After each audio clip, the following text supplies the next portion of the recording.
What's good, everybody? Welcome back to Whole Views, and today we're going to do a little comic book episode in honor of Marvel's What If series. Subscribe to the channel if you like comic book content. I try to dig through the comics every time that there's something that I can find that's in my collection, also related to a property that's being developed for live action or animation. And we have the Marvel What If series that was available on Disney Plus. Season 1 is just wrapping up. I wanted to go through both of them and see if there were any parallels that existed between the comic book medium and the animated series that we got on Disney Plus. So with me today, I have two different sets of comics. I have these two Avengers titles, one covering what if the Avengers defeated everybody, and then we have what if Thor and the Avengers battled the gods. So when looking at both of those comics, I noticed that these are from the 80s, and I believe the What If series kind of got started late 80s. These were both dated 1986. So in looking at it, they come in shorter story format than the stuff that came later in the 90s with my X-Men comics. So this is a two-part series on the Phoenix. I thought it was very good. I actually prefer reading these over the Avengers titles, and I think it's because of the longer drawn out story and also giving the intricacies of the Phoenix and things like that. But just talking about the comics in general, one theme that kind of strings along between the Avengers comics of the 80s, the What If title, as well as the What If comics that I found from the 90s, is that the introduction and the TV show introduction are pretty much the same thing. You get that introduction from the Watcher. Each episode, he kind of goes in and he chronicles his role in the multiverse or his role in the universe and how he's able to give us these stories. And the same thing exists in the comic book form. It's slightly different. It's not word for word the same, but it's still very cool and is reminiscent of the show that we just got to watch. This Avengers title is very cool. There was a few very good Avengers centric episodes in the Marvel What If series that was presented on Disney Plus. I feel like this one is akin to possibly episode 3, just kind of in reverse, and don't want to get into spoilers about that, and I'll do a whole nother video talking about that series of show. But in this episode, you have the Avengers, unbeknownst to them, being tricked into defeating all of the superpowered beings. It came together quite well.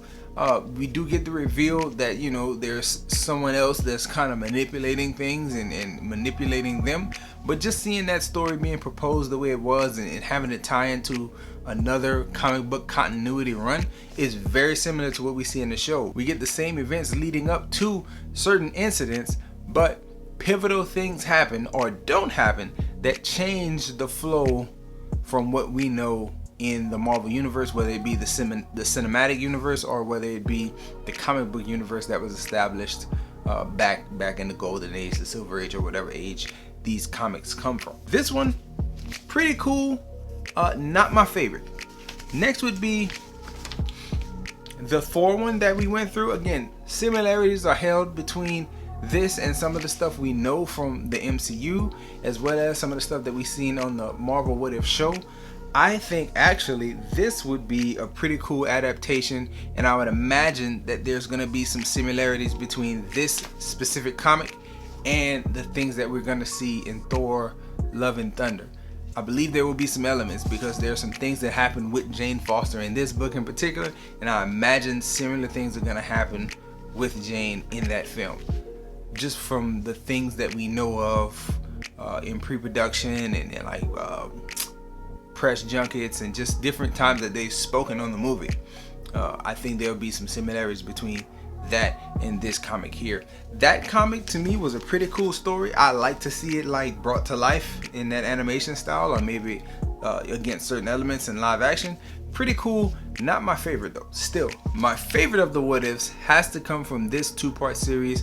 One, because these books go very, very, very deep into detail about all the Dark Phoenix stuff, all the stuff that we never see brought to light in the movies when different people try to do the Dark Phoenix story. They leave out so much, and honestly it's so weird that I don't see a lot of it being able to translate to actual film and live action. but give it a shot, because some of this stuff is real deep and intricate, and it's real off the wall. Like you'll get a different type of fan, not just the average moviegoer, but you'll really attract in those super science fiction people with the weirdness that goes on. Specifically, I want to say in this one, because the first part of this one actually tackles the science and the space and the Shi'ar Empire. Like, it tackles that stuff really, really well, and I like it. I like it a lot. Also, I must say that the cover of this book, super misleading, very, very misleading. Scott Summers does not die in this at all. Besides that, Magneto does play a huge role.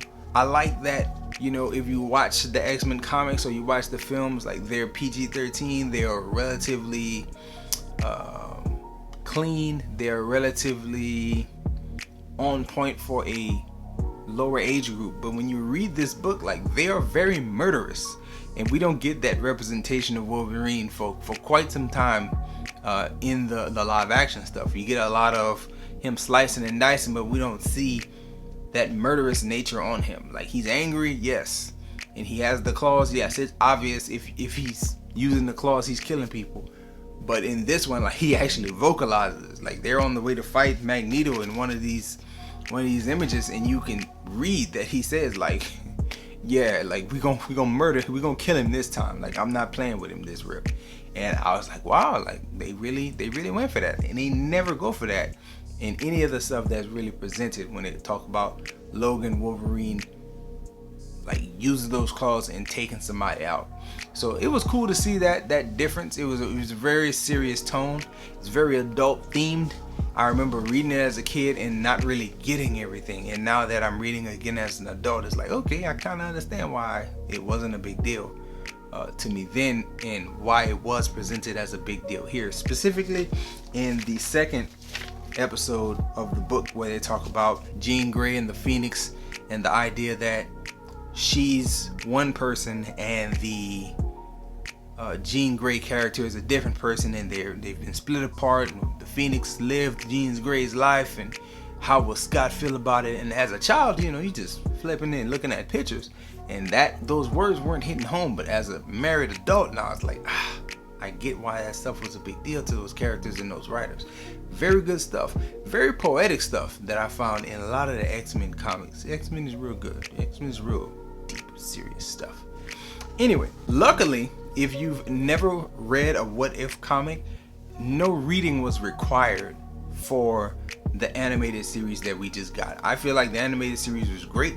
I'm doing a whole video talking about the season and trying to rank my favorite episodes.